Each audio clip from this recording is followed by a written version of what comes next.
Hey, everybody, welcome to another episode of Creatives Ignite. And today we are here with one of my favorite teachers. She's taught me a ton about watercolor, made it not so scary for me, but also she's a great designer. She's taught me a lot about surface pattern design. And I love how she uses her sketchbook. So I've been following Amarilys Henderson. I looked up when Skillshare started and it was back in 2010. I don't know if I had a subscription in 2010. Do you know what year you were on first? Do you remember? I do. August of 2016.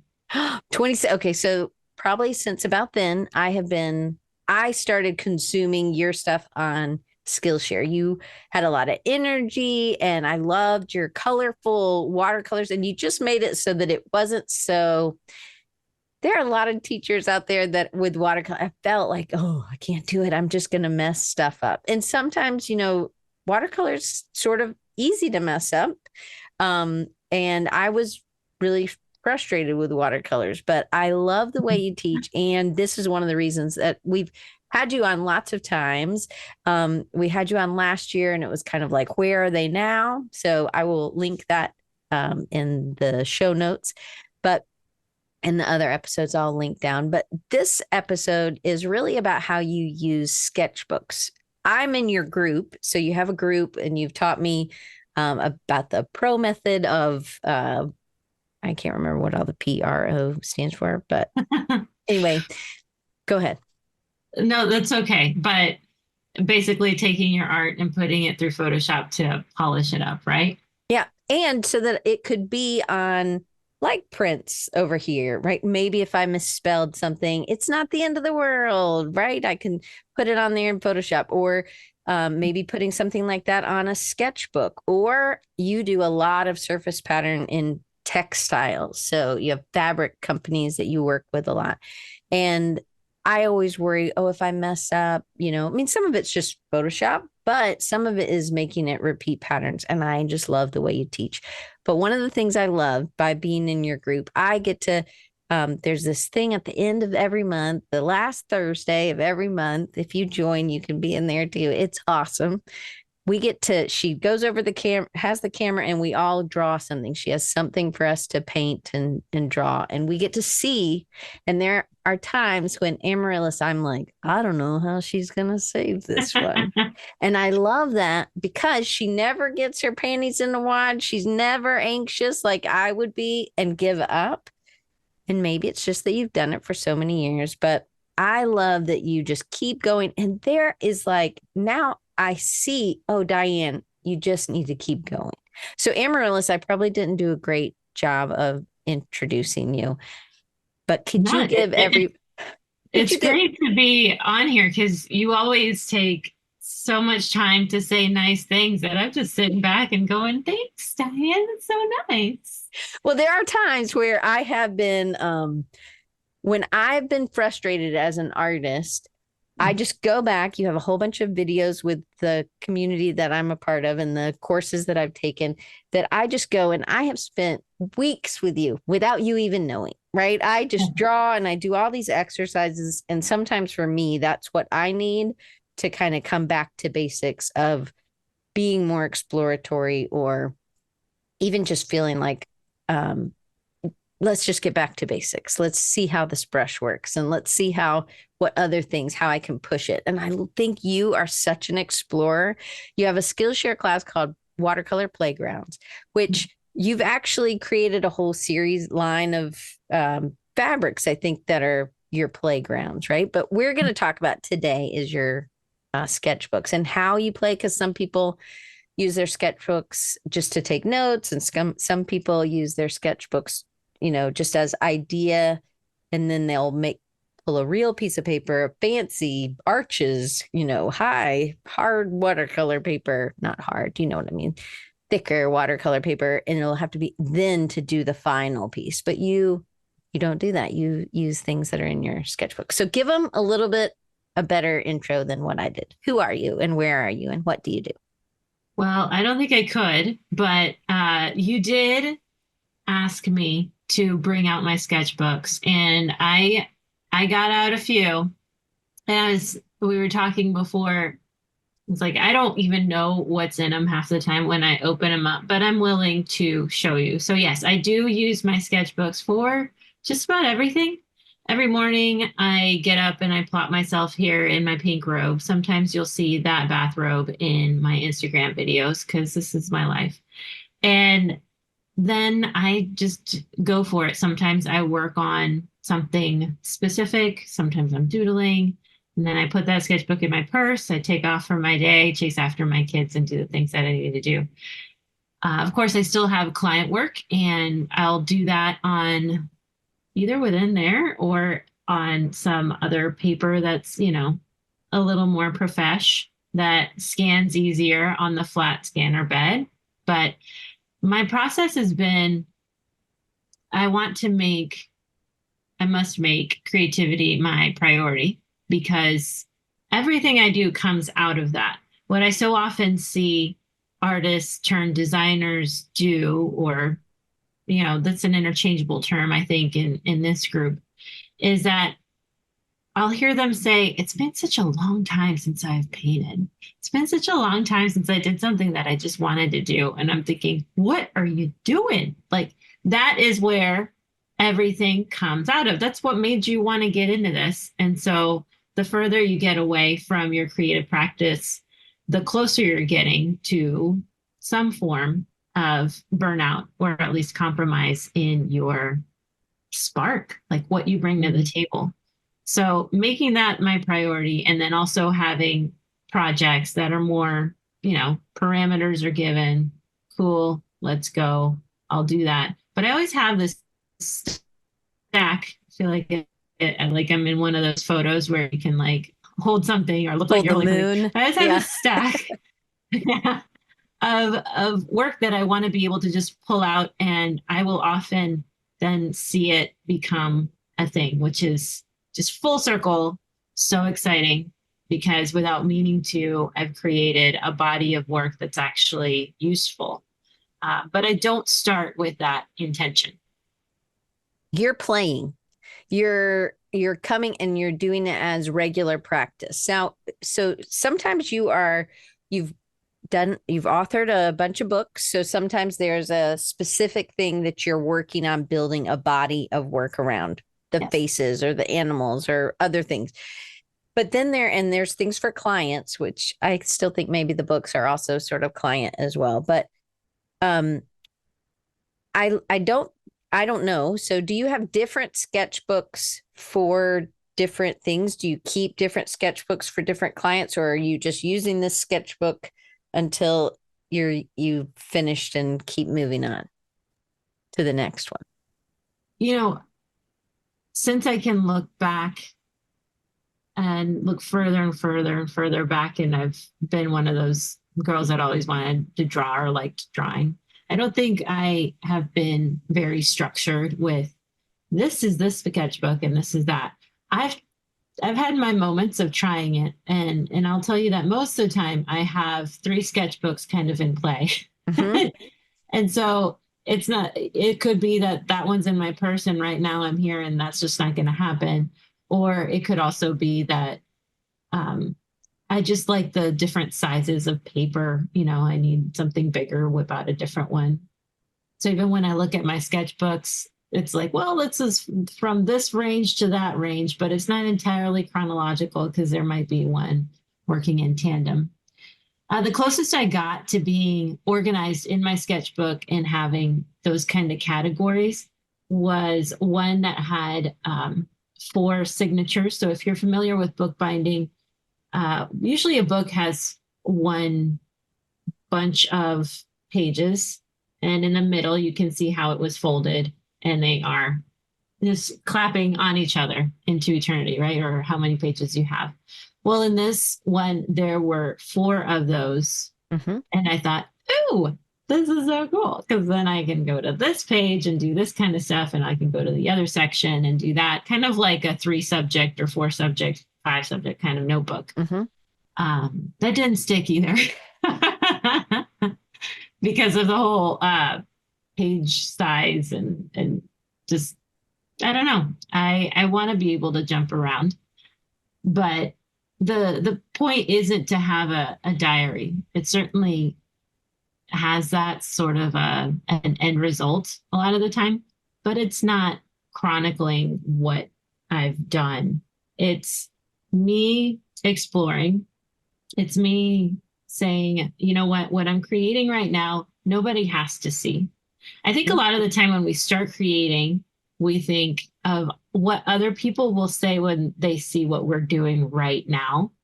And when you're creating, that is just not the time for an audience. Like you don't even like to do it in front of people. So why are you bringing them into your head, right? I I make sure that I tell myself like nobody's going to see this. And guess what? You don't have to show it. You only have to show what you want to show.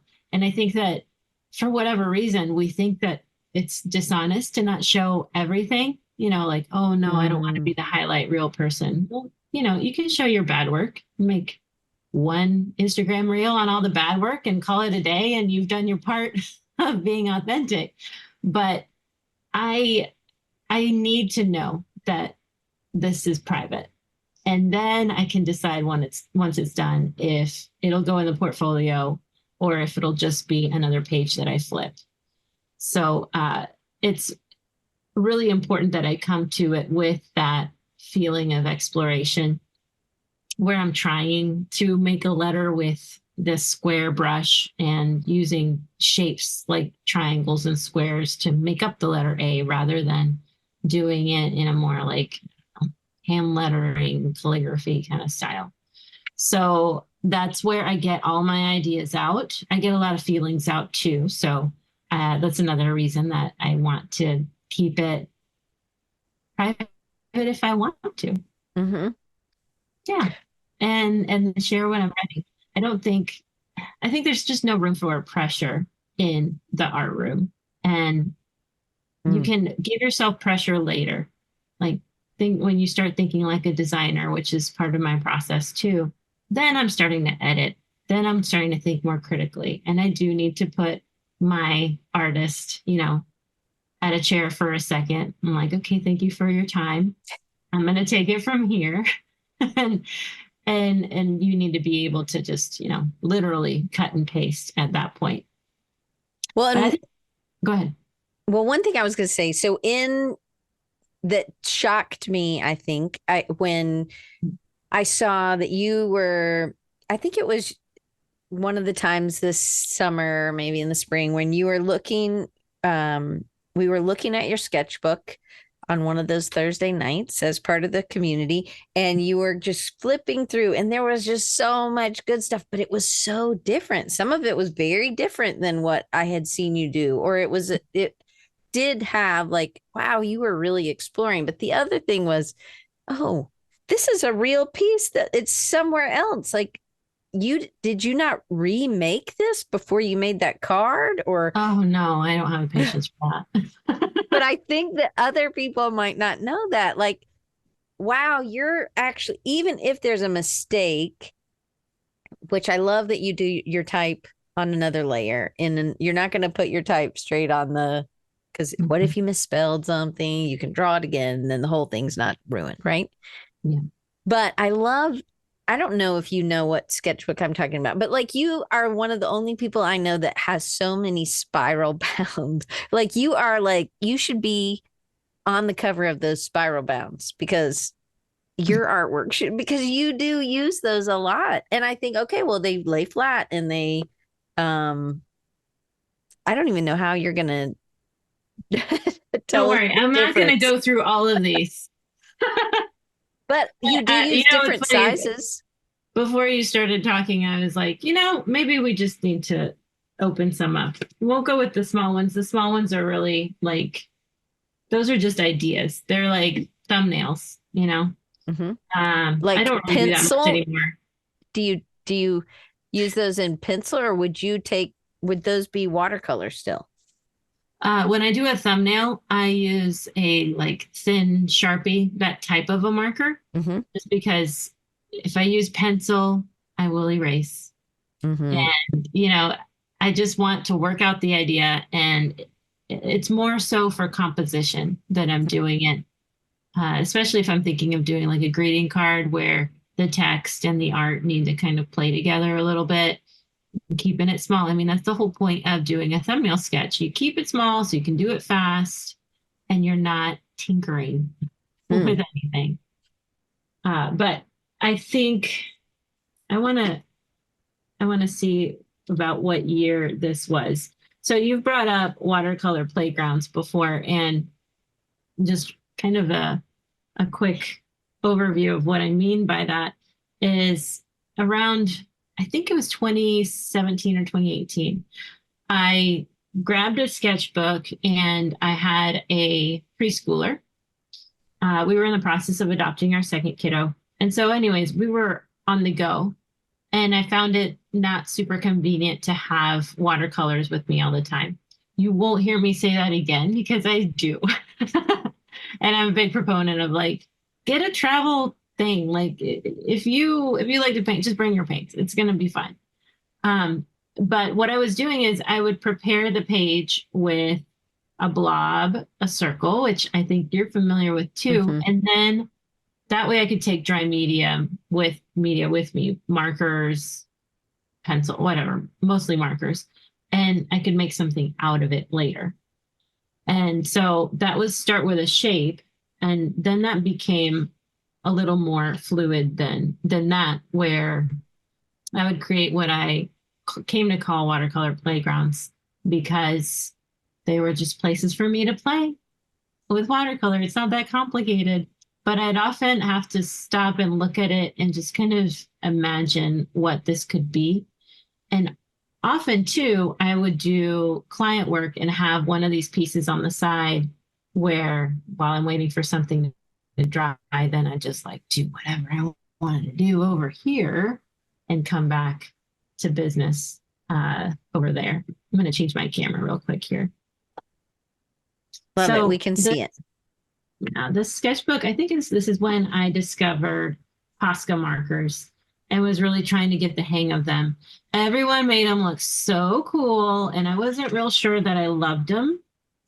You can see that I use my sketchbook a lot for taking notes. This paper is 60 to 70 pound, but here's some of the playground kind of idea. Honestly, I'd look at other people's work that would do these non-objective or abstract kind of landscapes or chunks of pattern. I've always been into combining things and kind of the word eclectic. But what I was trying to do was that, like, how can I loosen up? And I just thought, well, I'm going to have to start with a lot of blobs.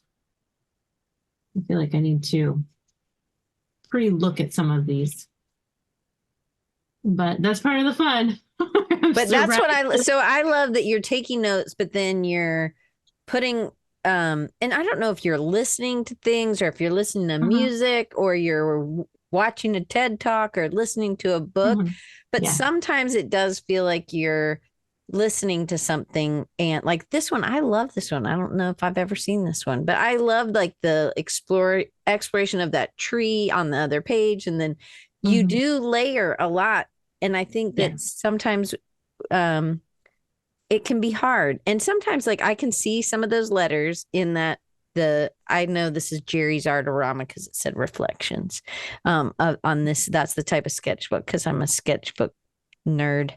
Um, but I love how you layer. And to me, that's one of those things like, oh, I've already ruined it. And if I was watching you, you'd be like, you would We're never not say done that. yet. Right. We're We're not not done yet. done. Um, Yes. This is I one of skipped those pages. over my kids' doodles because, sometimes I just give it to them too to keep them quiet. But yeah, this is just me creating shapes and then figuring out what it's going to be. I didn't know what it was going to be when I started out, but I do know the principles of watercolor. You start right light to dark, big shapes down to little shapes. And so that's what I'm doing. I know that right now, all I need to do is big, colorful blocks and not make them too dark because then I need to be able to work on top of them in order to layer. So are you listening to things when you're doing these? Yes, many of these are on the go while at church, or I don't know. This was at a conference, but yeah. I love that one too. And so color palette wise, so that one, um, some might be, sometimes you're using different color palettes that I don't normally think of you using, right? Sometimes it's like, I mean, I don't really see you use a ton of black, maybe, I guess, and the Mm-hmm. one on the left, like the one on the right totally seems like Amaryllis.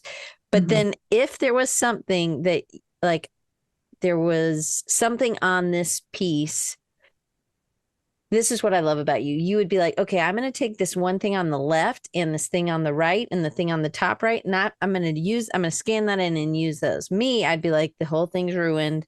I'm going to have to just start over. But you would take a piece of this and put it in something else. Or you might just, there's only Yeah. one little part that's wrong or that you don't like, then you would just fix it in Photoshop or something like that. Correct? Right.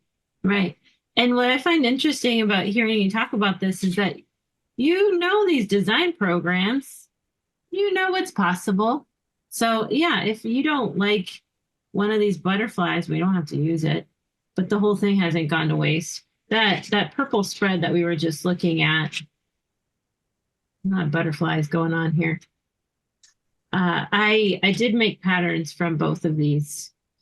And what I liked about using similar colors is this could be two patterns, or I can use both to make one more interesting one. And I remember I had to cut out this part because this is like a butterfly that kind of becomes nothing, but it doesn't make a whole lot of sense on its own, or hanging over in a pattern. So I cut that out, and then now we got to make this black, just a slick Mm-hmm. edge, and make this round edge, not have that turquoise. But that's pretty much it to go for that pattern. So it's kind of a scrappy way of working, but it starts with just kind of your DNA, whatever it is that you're already creating, rather than sitting and asking yourself, what kind of artwork do I want to create, and what is it going to be used for, and what kind of products do I want to do? How do I want, like, all these smart business practices, that's so great if that's you. But I think that if your priority is to get better at your craft, which it is for me, then I'm willing to experiment and do things that, maybe don't go with me 100%, but I'll just keep working and sift out what isn't working.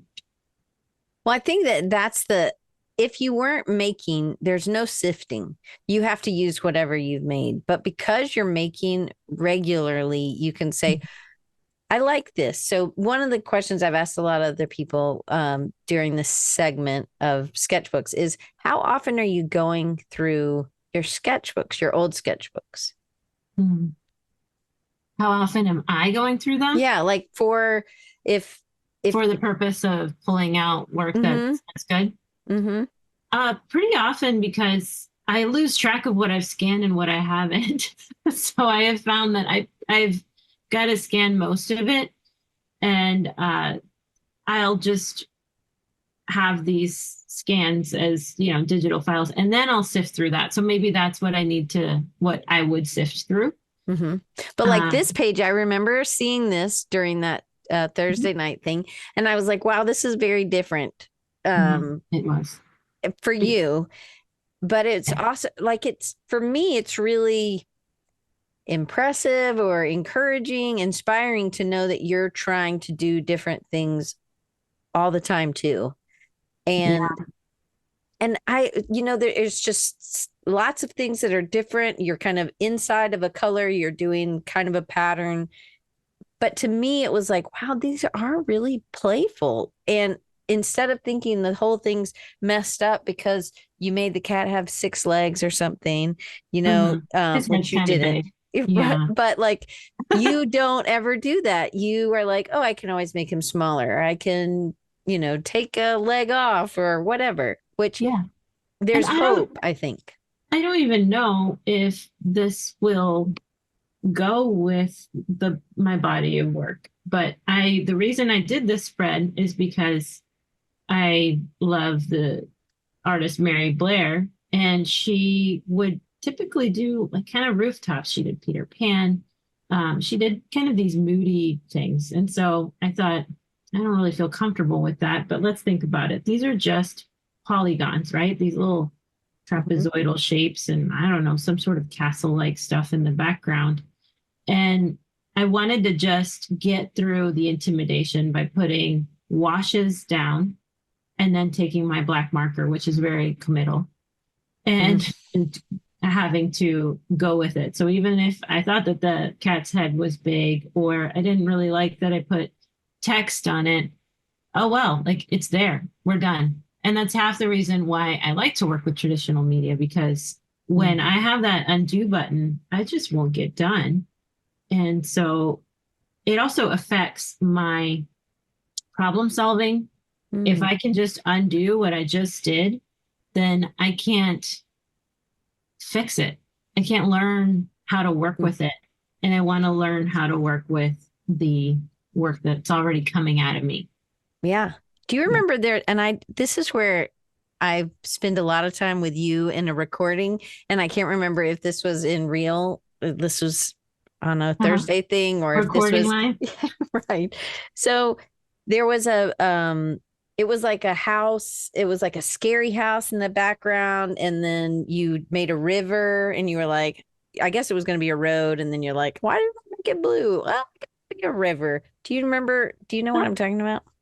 Ah, I can hear myself saying that. I can't think of the piece right now. Okay, well, it doesn't matter. But like that wasn't necessarily something I had seen you draw, but then I watched you it come to life, and I love these. Those two, two of my favorites. Love those. But I again, you're don't know if using. I should Go ahead. keep flipping, Yeah, like keep flipping. So why do while you you're think? talking. I don't mean to interrupt you talking No, by flipping. please. So why? So this is different again for me as I'm looking at thinking about your stuff. This is Yeah. mixed media. Um, do you want to like one of the questions So, was how do you use, in what ways do you use your sketchbooks? And then I yeah. didn't ask about medium, but you don't just use watercolor. So you're familiar with my how I usually work. So I feel like I need to show a little bit of that. Like, Sounds good. you might see on, my Christmas stuff, of course, I Yep. passed by the poinsettias earlier. Like, not anything wild, right? I thought I was being so risque by doing pink. But with these, I just created blobs that then I would need to figure out how to make. I decided to do flowers in a couple of different ways. This is a continuous line kind of way. And this is a little more gestural where I would pick up the marker and let the lines not necessarily connect. But this is an example of something in my sketchbook that might be a little more me. Mm-hmm. Um, this is client artwork or something that at least while I'm painting it, I'm thinking of it being marketable. So you can see the difference of how I might work a little differently, where I'm thinking, this is me exploring. This is me taking blobs and going with it. But I'm still using some colors that span throughout, like turquoise is in all three of these. And then this is a little more like, let's just be loose. And so I do have kind of this, I don't know, this feel that I'm going for when I'm painting. And these are obviously a lot more tight, easy to scan, easy to cut out and use as isolated elements in designs. So yeah, they are different. And I think that there's this fear or apprehension that, oh no, I'm going to create artwork in different styles and then Mm-hmm. it's going to be a mess or it's not marketable if I can't describe it all in the same way. But I mean, when it comes to words are really limited in describing your style. We're talking colorful, whimsical, and I mean, really, that could be like I was saying, Mary Blair or Beatrix Potter, like just very different artists. But I like to bring in graphic elements, and I'm not going to know what these markers of my style are until I stretch it, Mhm. right? Until I tried to still use bright colors with just an ink line and see where that takes me. And does that still feel like me? And if not, why not? I think Okay, it so does because I got these jots and dots that I tend to throw in on things. you do. So as you're exploring, you finish this, then you come back to this page maybe. Would Mhm. you say, "Hey, I think I can make um a fabric design from this?" Would you like how does something get to being a product? Um these are all exploring. You're not starting with I'm going to make a flower pattern Mhm. product. Well, we can look at some of my fabrics uh, just to switch it up a little bit because when I look at this, I I think that this would be just fine with this, even though they have different looks. These are much tighter and this is a lot looser. But part of the strength is the color tie and understanding that when you do a collection, you, especially since I'm thinking of fabric, you're going to need some that are a little more boring Mm-hmm. or monotone, and you're going to need some showstoppers. So I need both. I Mm-hmm. need, something that is kind of wild, and I need something that is a little easier to manipulate digitally and just create what we call, a coordinate repeat pattern. Like stripes are lovely, but you know what? Watercolor stripes are way better, 100% better. And they're pretty easy to create. And once you have that and you start creating like different color varieties of it, you got a lot of work on your hands. So to show you what some of these became, let me see if I can find more of these. It's always fun to compare the original art with just what it became. To me, like, I don't think I'll ever not be fascinated by that. So these are some of the pieces. These are on loose papers because I knew I wanted to do some big, bold flowers. And if I do this in a sketchbook, I might stop at page 1 or 2. But if I have a great big sheet of paper, I will keep going. So that's part of the reason why I took these out. And then this is a small cut of it, but this is the repeat fabric Oh, that came from that. fun. That's And so, yeah, this has both. This has some of that little bit of mm-hmm. whatever this is, like an ivy kind of leafy thing. But look here, it's like a darker blue. I have full range of color, adjustment in Photoshop. I don't need to worry that my watercolor bled and these colors are looking slightly different because my brush wasn't clean. Like I can come back and fix that. The only thing that I need to worry about is during the art time, it needs to be fun and creative, and I need to be in flow. Like that is the top priority. The top priority is not design cohesion. That'll come later. So So one to other go ahead. sorry. To One prioritize those is really important, I think. well, and the other thing in just as somebody who's in the beginning stages of service pattern for me, Mm-hmm. um, you're making these solid shapes. I didn't have to, I'm like circling it on my screen. I know you can't see it, but there's like these little yellow flowers on the bottom left hand near your thing, but go over to, yep, now go up.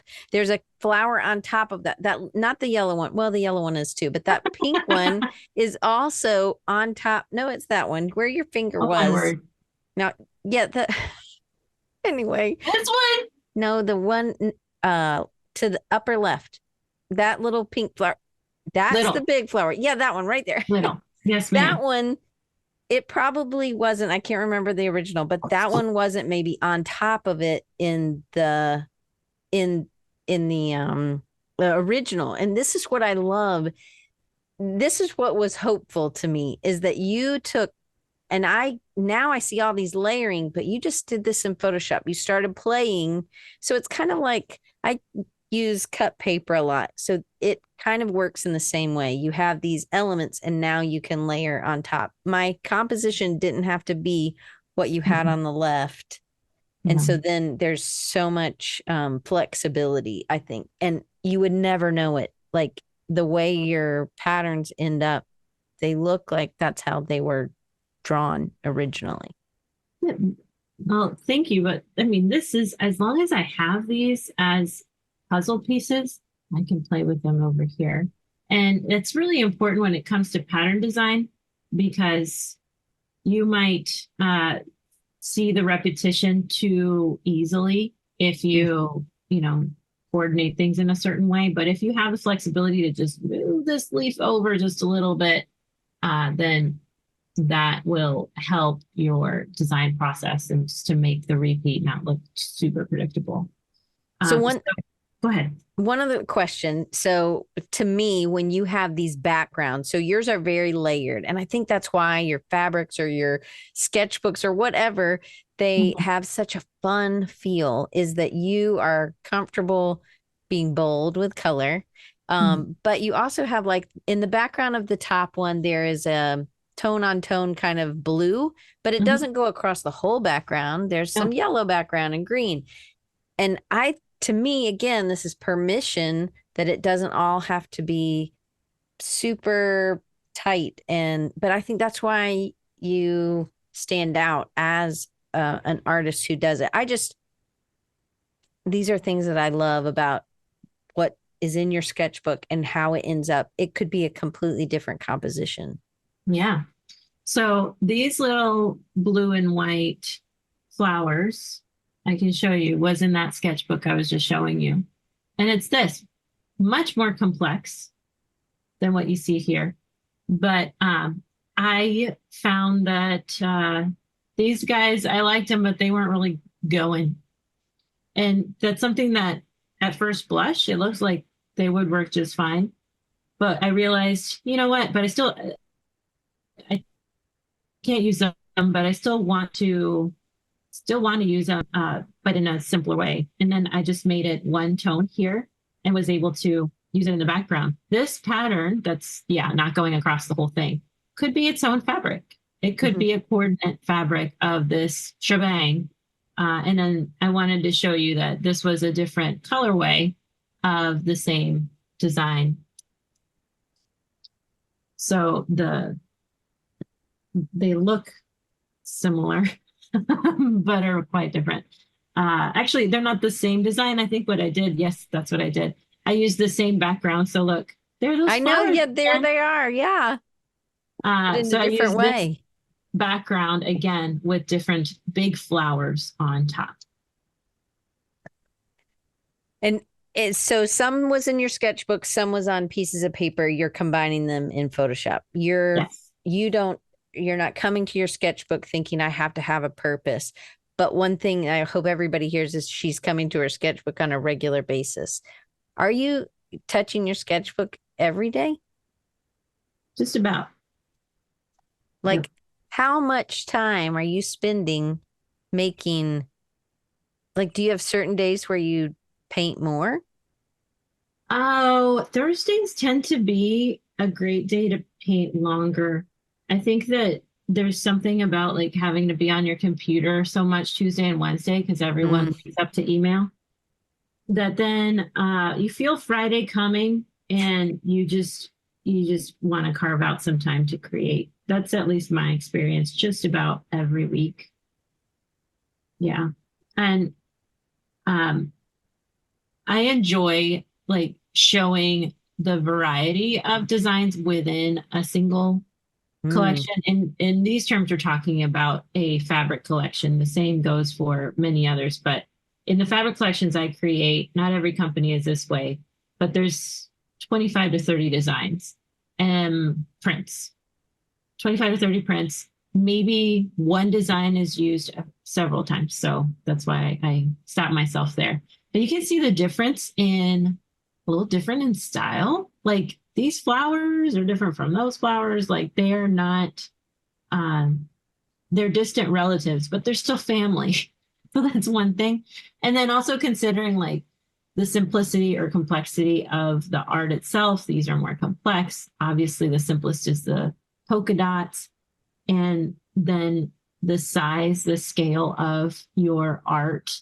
So these flowers, when you're asking how long I spend in my art practice. This art would be created over a couple of hours, me really jamming out. This one, 25 minutes, right? And so I didn't paint all of these flowers. I painted like 5 of them. Right. And then I repeated them. So this one, this is the same. There are half a dozen flowers I painted, but they're overlaid on each other, change up the color, really shake it up. So we have just this multiplying of the artwork that you just created. And I think that part of what's coming out is like my relentless desire to not waste my creative energy. And so I feel like, okay, fine. I remember when I painted these and I created mock-ups and I pitched them to a company or two, and it didn't take. But you know what? It sat in my files. And then when this opportunity came up, I thought, oh, I have some art that might be able to go with this. And I had the design ready. And apparently they really liked that one because we got a lot of different colors. They're awesome. Okay, so these are more patterns, but then you also in your sketchbook, like you'll have cards. I think you did some. Yes. I can't remember. Was it Trader Joe's or Hallmark or something?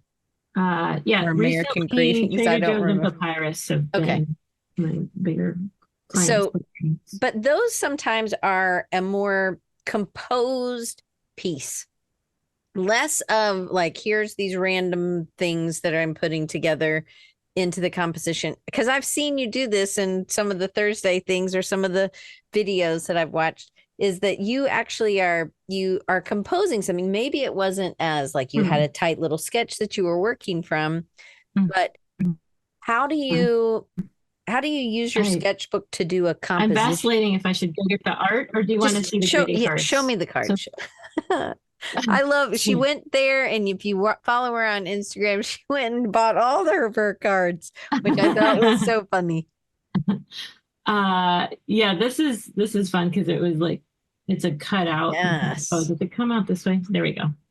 Papyrus does a really nice job of all the details. So there's always an envelope liner, and there's art on the inside. And these are things that, and it's bejeweled. So these are things that we as designers like geek out on. There's some foil accents too. Did you get to pick the foil, where the foil accent was, or did they do that? And what about the bejeweling? I did none of that, which I would have been happy to contribute to, because I'm like, but I might have done the lines a little differently, but nobody cares. I have to tell myself that all the time, Amarilys. Nobody cares. It's great. It's done. It's lovely. It's lovely. The designer did a great job. I need to shut up. So these are client work. So while I will say though, they find me because of the art that I create for fun. So this sunshine, I could run and get it, but I painted it myself. Of course, I painted it myself, but I painted it for myself. And they saw it, and it was a completely different design, but they had an idea. They saw what I did. The art directors, there's so many of them there. Then they come up with some ideas that then they pitch their superiors. And then those art directors say, let's go with that one, see if you can get the artist to make the art and the text that you want. And so, because that's your handwriting, isn't it? It is. They told me the text they wanted. I did this writing on the iPad in Procreate. These are so cool. Those flowers, how 3D they are. They're just gorgeous. They're on puffy stickers. So, they're really standing out. But what I was saying about having that artwork, even though it wasn't exactly the artwork that they chose, having it out there, like creating the artwork that you want to do in the future is so important. If you're always thinking about creating art and designs that you think they want, you will always be doing the art and designs that other people may want, because honestly, how do you know? So I find it so much better to create the kind of work that I want to get later on. And I know that it's some work because you started your website is Watercolor Devo because you were doing watercolor as you were doing your devotional. So Yes. you are a Christian and you do a lot of faith-based, your art has a lot of faith-based stuff. And then that's how some people have been able to find you. Some companies that also align with you in that they've they again, it's about what you're liking to do. If you like to hike a lot and then you have a lot of hiking pictures, the more you share, the more people will find you that are wanting the hiking stuff or whatever. Correct. Right. So you put out there the kind of art that you want to have done, like that you want to create in the future. I I remember painting this for a Chinese New Year day at our kitchen table, and I remember thinking, I don't know if anybody's ever going to want this, but about a year later, I got tired of pitching it and not seeing it go anywhere. So I created my own little note cards that I sold. But years later, it was picked up by Papyrus. And what I wanted to show you is you were looking at the bejeweled stuff, but this one's got a spring on it. Woo! Whoa. Oh, I see. That is fancy. And of course, these little Pom puffy poms. pom poms. There you go. Yeah, pom poms. And the art director kind of said a similar thing where she's like, I'm not sure where I'll place this one, but I'm going to figure it out. And she did. So So that was that's good to know that sometimes you had an idea. It you shouldn't just throw it away because nobody bit. Sometimes you just have to wait for another time and it's just a long game for sure. yeah. Mhm.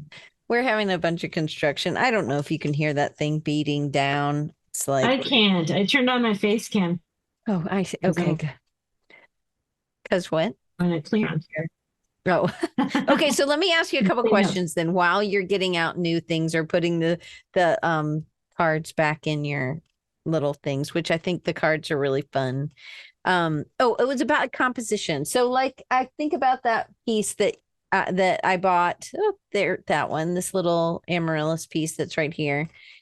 It may have been a amalgamation of a bunch of things from your sketchbook, but do you, I don't even know if you remember what it is, but it's like a succulent, I think. And it says something about Jesus or God or something. So I have it out there. And, but like compositionally, I have seen you work compositionally instead of just like your sketchbook. Yes, we've seen where there's some like just uh flowers that are not touching other flowers. We've also seen flowers touching other flowers, but sometimes I think you come at it as a composition. Um, when do you when do you do that? Is it always? I don't think it's always for a client thing. So what is just a different day? You start. That's a fair question. Is it just a different day? And that might be the answer. Uh, it's also that I'm a designer and I do think that way. And so I can paint like crazy, but I want to see some order. And so either the order is going to come later in Photoshop editing, or I need to challenge myself to make sure that I'm not losing it in terms of design composition. With, like I was saying before, with certain products, it matters a lot more than with others. So let's say something that's a surface design, like a container. It's the composition needs to be very horizontal to go Mhm. to wrap around a mug or a jar in this case. But really beyond that, it's just there to look pretty and be easy on the eyes. But when I'm doing a greeting card, a poster, or sometimes a journal cover, if it's not a pattern, at certain times it matters. Like that print, it does matter. You want to have the text be legible and work around the succulent, but then not look like they're like trying to not touch each other. Mhm. So it really depends on the day, but more importantly, what it boils down to is what's more important, the art or the message on this one. And so that hierarchy in how you approach what you're creating.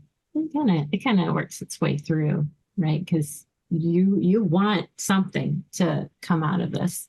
And is it what you're gonna say on it, or is it going to be the art? So you're making work every day.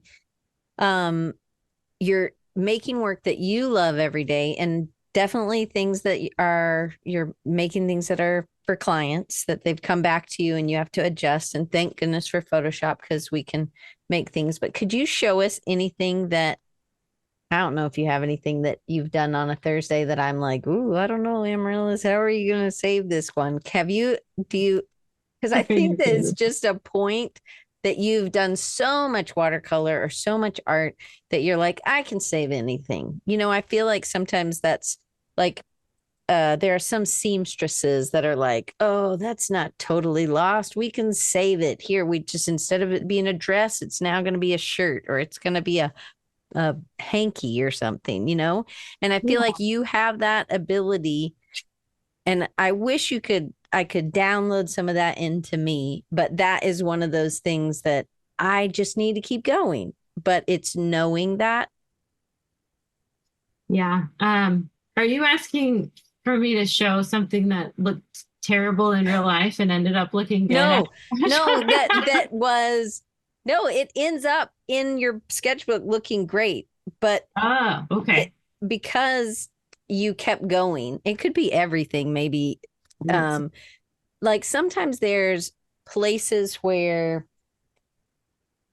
you not just you, but like we start, maybe it's an in between, like I need to finish this one's not done, and this one's pretty yucky. Or you know, but if I keep going, I mean, I just think about some of those flowers that you did I don't know when, maybe it was around in April. And I really was like, I do not know how you're going to save this one, but you did, and it looked amazing. This is from one of the videos that I spent a week with you on. That one, something like that, where you're just making these weird shapes, and but it's that you're working on top of it after, and like Hmm. I think we give up. I give Yeah. up too easy, and I think our I mean, sketchbook is a great place to maybe overwork. Do you ever overwork anything? I'm sure I do. I just, I have a very loose understanding of what overworking means, I think.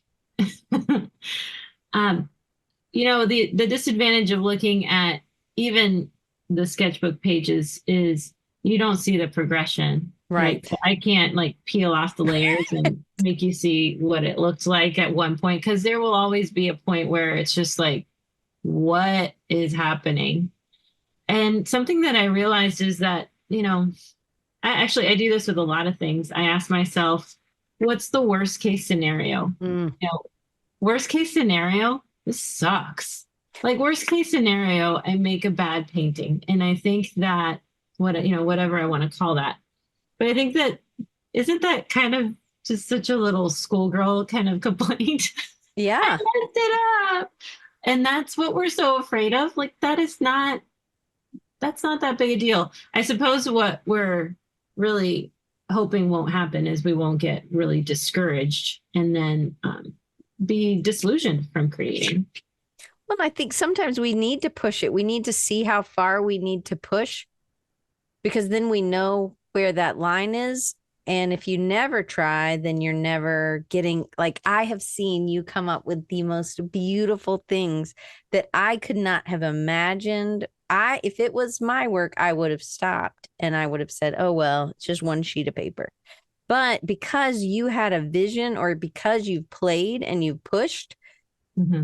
that's what you teach me the most is that who cares? It's just a piece of paper if I mess up, but you'll never know what it'll look like if you don't put these extra dots, or what would it be like if I tried this thing? And I think that to me is such what a great thing you've been able to teach me, at least. And it's that it feels like freedom. It feels like, it, but I would never know. And I'm holding myself back from flying because I'm so afraid to spread my wings.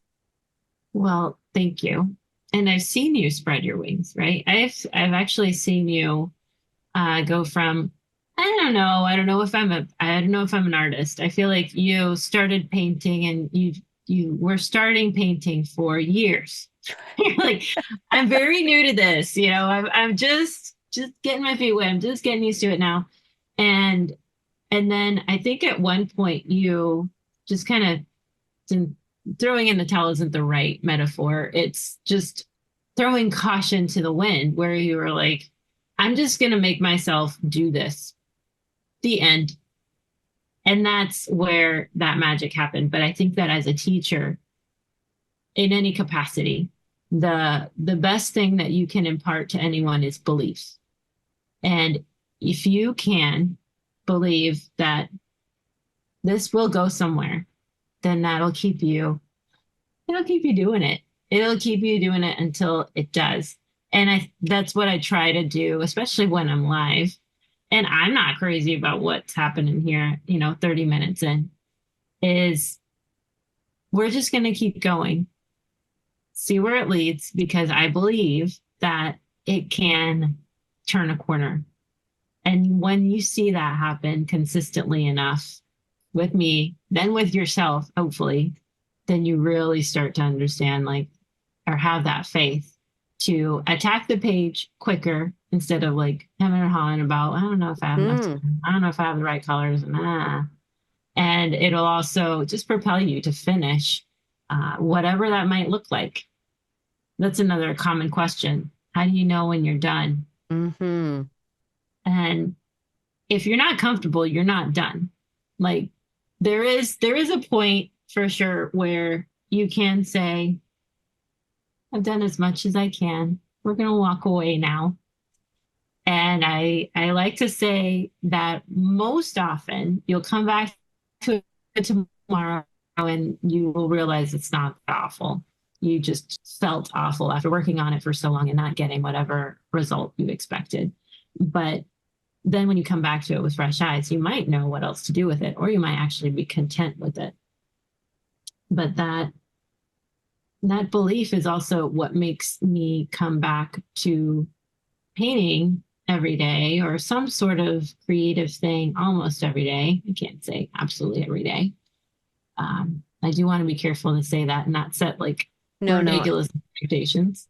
But it's But not like it's once a month. It's not like it's just on Saturdays, every second Saturday. It's that yeah. you've made time. And even when you had little kids, you Mhm. made time to Mhm. make, even if it was just blobs and then drawing on top. Yeah. Yeah. Because you also get hooked on that feeling that you get of not only did I create something good, like I know how to fix it. I know what to do next time.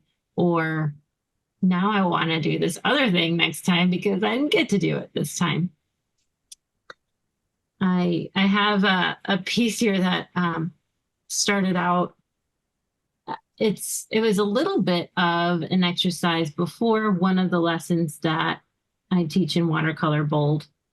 And it was with taking a metallic marker, alcohol based, and drawing and then filling in with watercolor. So the alcohol kind of finish repels the watercolor. It keeps your lines nice and crisp. And it's kind of an Art Nouveau look. That's what I'm talking about. But this was basically about my morning time. And it was supposed to say before the rush, the quiet. And I did not write quiet correctly. Well, everything is touching everything. So, you can definitely, even after the drawing, obviously I still painted. So I didn't give up on it. I I realized this might not be going anywhere, but I can paint everything else. And I took out a little piece of paper and I cut it out and just tried to match it up and then redrew it. It was like old school. I love that. Before Photoshop days, right? Clip art, literal clip art going on here. And I drew on top of it so that, yes, then I could fix it digitally. And it doesn't even fit in the sketchbook anymore because that cue really got too far. But that's I don't know. That's my stubborn, relentless belief. And also, I don't want to draw this whole thing over again. Right. What can I do? What can I do? So I'm doing the same thing with a loaf of sourdough bread that I have downstairs. And I'm thinking, what can I make of? Okay, we're gonna make bread pudding, because I don't want it to go bad, and I Right. don't You don't want. want to be wasteful, right? So I don't really like pears, or I've never really been a pear kid.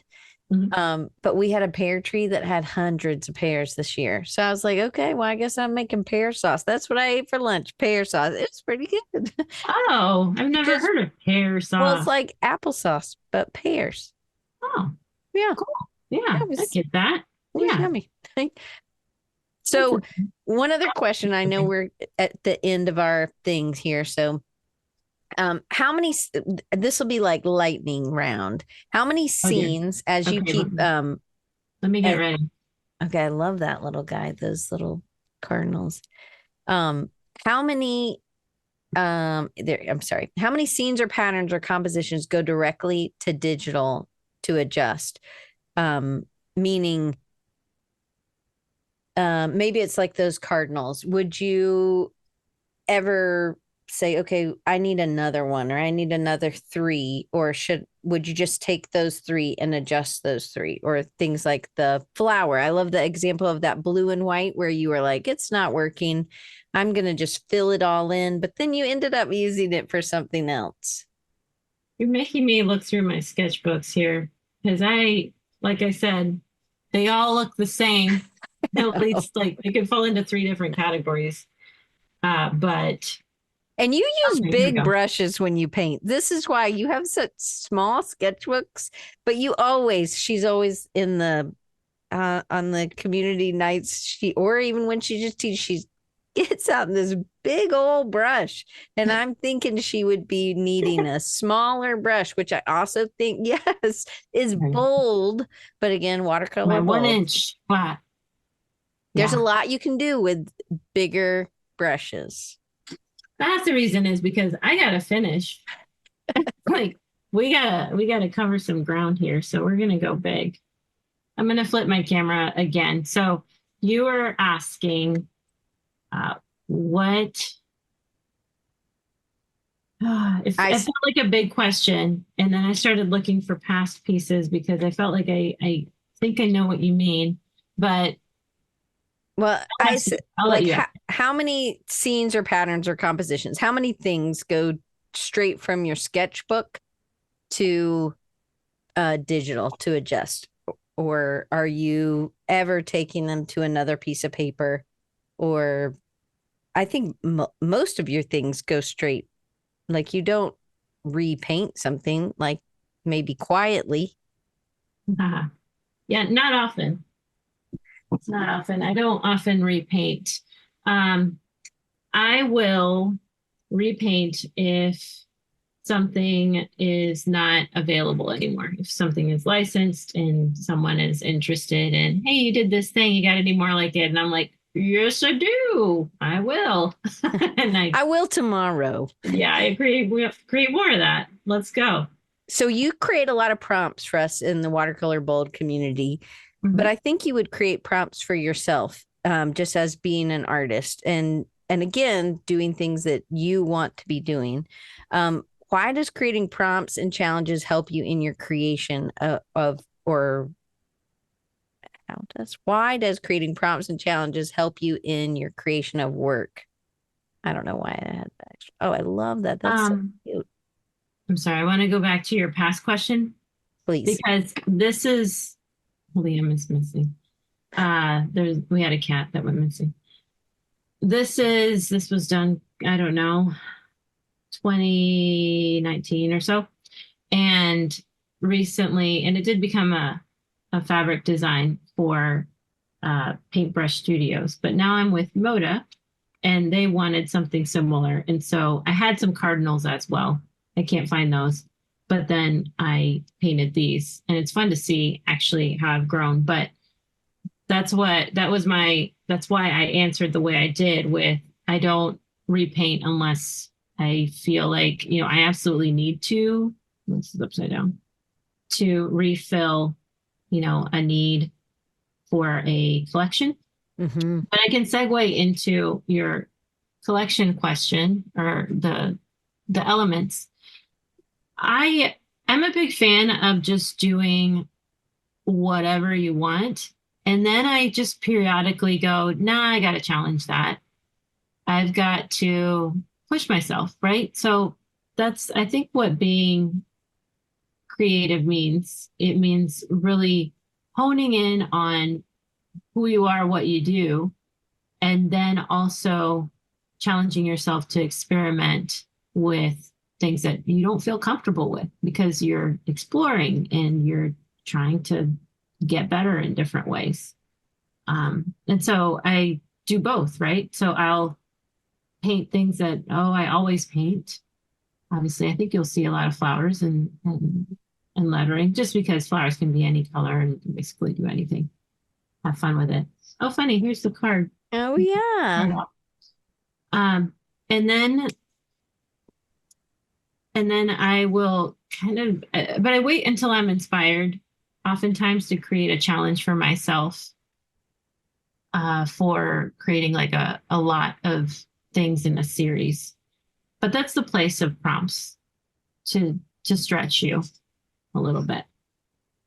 So that's really cool where you took two things that were separate that we wouldn't have necessarily seen together, like those flowers with the feel better soon Mm-hmm. and the card. Maybe you did think about those, but like, I don't know where the background, the placemat or the tablecloth is, but Mm-hmm. I love that helps us to see that the composition is there, but you could use those flowers for something totally different. Correct. And And it's that's very important to me. and Yeah. to me, this is important of you being a designer. You're like, okay, I'm going to keep these things separate so that I can use them. Um, they have more life to them. Mm-hmm. And it doesn't make for a very interesting painting on the paper. But it makes for a better design. More Yeah. flexibility for Yeah. sure. All Yeah. right. Oh, I So got it. biggest epiphany that has come as a result of having a regular sketchbook practice. That it's valid. Hmm. That that's why I love to show. I'm not trying to boast and show you, look, this became this. It's because I'm surprised. So that's been my biggest joy to see like, oh, that little doodad that I had no inkling was useful became my launch into this category of stuff, like this whole industry. I signed up for a trade show in 2019 and maybe it was 2017. It wasn't my first, but I hadn't created a lot of artwork since the year before, but I'd created a lot of personal work and I had a lot of client work. So it was a wonderful blessing to be busy, writing a book, but man, does it consume your life. And then I hadn't created a lot, like I want to be able to show a lot. And so I started pulling from my personal work. I hadn't done that before. And that was those watercolor playgrounds. And sure enough, there were a lot of art directors that were like, I don't know how we could use this, but I like it. And some of those said, I know exactly how we can use this, and I didn't know. You have so many, the world is so big and you put art on anything and it'll sell better. That's why we are in business. Yeah. And so, I didn't know they'd become candy wrappers or fabric or whatever. Uh, it just depended on who I got to meet to envision that. And so I think that's been the biggest blessing to see things that even I didn't have a lot of faith in uh, become a big deal. Well, and it's just about not giving up and showing people. And I love even about the um, Chinese New Year card, right? Like you knew there was something. Mhm. People just weren't ready yet, but you're going to keep it because you know it. And it's I think sometimes we just have to keep showing, and we have to keep making. You have to keep making new things because you're always growing. You can tell just from your birds, the cardinals from the yellow, Mhm. whatever those birds are called. But I Mhm. think that that is helpful. So you have a community. We're going to close off. So everybody can see your stuff at watercolordevo, DEVO.com. And then on Instagram, your watercolor Devo. And then you have watercolor bold. You have the pro method. You want to tell them anything else or how, and you have your YouTube channel, which is youtube.com/ at watercolor devo. It's very easy, and all these are the first links. If you're listening, that's where all these are. But how do people get to um, be a part of it? I think when I did the pro method, it opened like in May or April or Yeah. March. I don't remember. Yeah, that was my big Photoshop course. That then I've also made a membership like Watercolor Bold, but called it Watercolor Build, where we're building a collection of work, a body of work, taking the art from Bold or from whatever that you're creating and creating portfolio work through Photoshop. And the reason why I went away from doing the course and putting it in this format is because it takes a long time to not just learn, oh, I know how to do this now. Like, that's the smallest battle. Like, that's why you will find all the how-to videos you ever want on YouTube, but you won't become this Mhm. person that has a portfolio. You won't have the designer mindset. You won't know where to reach in that toolbox until you have that continuity where you're doing it together and you're learning along the way. So that's why I put the pro method into build. And then that's what we do every month. We create in bold artwork. And then if you choose to be in build as well, then I show you how to make it a collection. So we can create 7 collections throughout the year. But everything is on my website if I've done things right, watercolordevo.com. And I send out a weekly email called Tip Tuesdays where I just talk about the art life, and there's always something in there that you can take away practically. Um, I really try to not make it just a bunch of fluff. I get too many of those emails. It was a great one. I always read yours, and it was really good about bunnies and positioning and trying different things. We already talked about it earlier before y'all all got here. We were talking about her Tip Tuesdays. I like that. Amarilys, thank you so much for just being willing to share your sketchbooks. And I think you shared a lot of just helpful business tips about putting your art out there, doing the kind of art you want to do, and also being willing to show some of the work that was maybe more personal, um, and holding on to things that you know had a life that maybe just the world wasn't ready for it. So I appreciate you so much and appreciate you as a student of all that you've taught me, but I also just love the way you the way you make art. I love having your art. So I just appreciate the joy that you share as you make it. Well, you're definitely in your sweet spot talking about it and really getting me to talk. I think that like I want to listen to this again. And even though it would be my voice, which is kind of annoying to me. Which I think your voice is great, but I know about how I feel about my voice, so I get it. Next week, just so y'all know, we are trying to do once every quarter or once every other month. We have my friend who's a therapist come, and we are going to be talking about creative block and what that is and how to. Is it real? How to get through it, and if it is real. And she's talked to us about ADHD and other things that I struggle with. So hopefully, a little bit of my struggle will help you as well. And we'll have Amy on next week. And Amaryllis, thank you so much. I really appreciate it. Can't wait to see you tomorrow for watercolor build bold. I do both, so Let's do whatever. it. Okay. Thank you. This was really fun. And we only opened like 2 or 3 of these I, puppies. I know. I really like also that you said the small ones were your ideas. Mhm. That's a really neat, that's a great thing for me to kind of capture because I also think about all these ideas and then I don't put them in a place that I can come back to. So I kind of like that you have these smaller ones that you can always go back and and they're not huge to carry around. Yeah. I bet you have one around already. Yeah, but I need them in one place, all the ideas. So I like that idea. And Juhi stayed till 1:15 in the morning. Oh, wow. So we really appreciate it. You I know. go All right. bed. Go to bed for sure. All right. Well, we'll see y'all next week. Amarilys, thank you so much. Thank you.